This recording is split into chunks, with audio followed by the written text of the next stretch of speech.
गुलामी की जंजीरों में जब सांसें घुटने लगी तो आज़ादी की चिंगारी हर दिल में सुलगने लगी। किसी ने तलवार उठाई, किसी ने जान लुटाई, कोई मातृभूमि के लिए रणभूमि में अमर हो गया। वो दौर था जब लहू की हर बूंद ने इनकलाब लिखा, जब हर कदम ने आज़ादी का आलाप लिखा। 1857 सिर्फ एक बगावत नहीं थी, बल्कि भारत माँ की गोद से निकले उन वीरों का प्रण था जिन्होंने कहा अब नहीं सहेंगे, अब इस मिट्टी पर सिर्फ और सिर्फ आज़ादी का सूरज उगेगा। साल था 1857। भारत गुलामी की जंजीरों में जकड़ा हुआ था। अंग्रेज ईस्ट इंडिया कंपनी ने भारत की राजनीतिक, आर्थिक और सामाजिक व्यवस्था को पूरी तरह अपने कब्जे में ले लिया था। लेकिन अब सहनशक्ति को सीमा टूट चुकी थी और शुरू हुआ भारत का पहला स्वतंत्रता संग्राम। क्रांति के मुख्य कारण में पहला कारण है राजनीतिक कारण, जिसमें अंग्रेज़ों की लैप्स नीति है, जिसमें अंग्रेज़ों ने कई रियासतों को हड़प लिया, जैसे झांसी, सतारा, नागपुर जैसे राज्य शिकार बने। दूसरा कारण है आर्थिक कारण, जिसमें किसानों पर भारी कर, जमींदारी व्यवस्था और भारतीय उद्योग धंधों का नाश करना था। भारत की अर्थव्यवस्था बर्बादी की कगार पर पहुंच गई। और तीसरा कारण है सामाजिक व धार्मिक कारण। अंग्रेज भारतीय संस्कृति और धर्म से हस्तक्षेप करने लगे। ईसाई धर्म प्रचार, सती प्रथा का उन्मूलन और सामाजिक कानूनों को जबरन थोपना असंतोष को और बढ़ा गया। चौथा कारण है सैन्य कारण।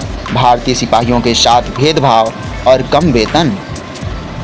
सबसे ज़्यादा विवाद चर्बी वाले कारतूस का था, जिसे हिंदू और मुस्लिम दोनों धर्मों के खिलाफ माना गया, जिससे 1857 के क्रांति की शुरुआत हुई। 10 मई 1857 मेरठ। भारतीय सैनिकों ने विद्रोह किया और दिल्ली की ओर कूच कर गए।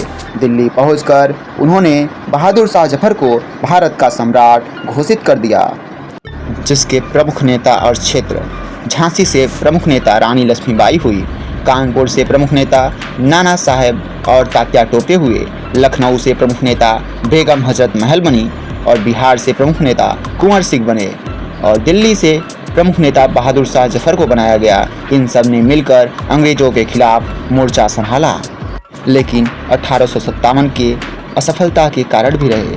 हालांकि क्रांति बहुत ही बहादुरी से लड़ी गई, परंतु कई कारणों से सफलता नहीं ले पाई। पहला कारण है संगठन और नेतृत्व में कमी। दूसरा कारण आधुनिक हथियारों की कमी, जो कि भारतीय के पास उस समय उपलब्ध नहीं थी। तीसरी कारण कई भारतीय रियासतों को अंग्रेजों का साथ देना भी था, जैसे सिख और हैदराबाद के निजामों ने अंग्रेजों का साथ दिया और भारतीयों का साथ छोड़ दिया। लेकिन 1857 के विद्रोह के कारण ही उसका परिणाम हुआ कि 1857 की क्रांति भले ही असफल रही हो, लेकिन इससे अंग्रेज शासन की नींव हिला दी। इसके बाद ईस्ट इंडिया कंपनी का शासन समाप्त हुआ और 1858 से भारत सीधे ब्रिटिश क्राउन यानी रानी विक्टोरिया के अधीन आ गया। भारतीयों ने स्वतंत्रता की चिंगारी भड़क उठी, जिसने 1947 की आज़ादी की राह बनाई। लहू से सींच कर वीरों ने आज़ादी की फसल उगाई थी। 1857 की वह ज्वाला ही 1947 की आज़ादी बन पाई थी। आज़ादी बन पाई थी।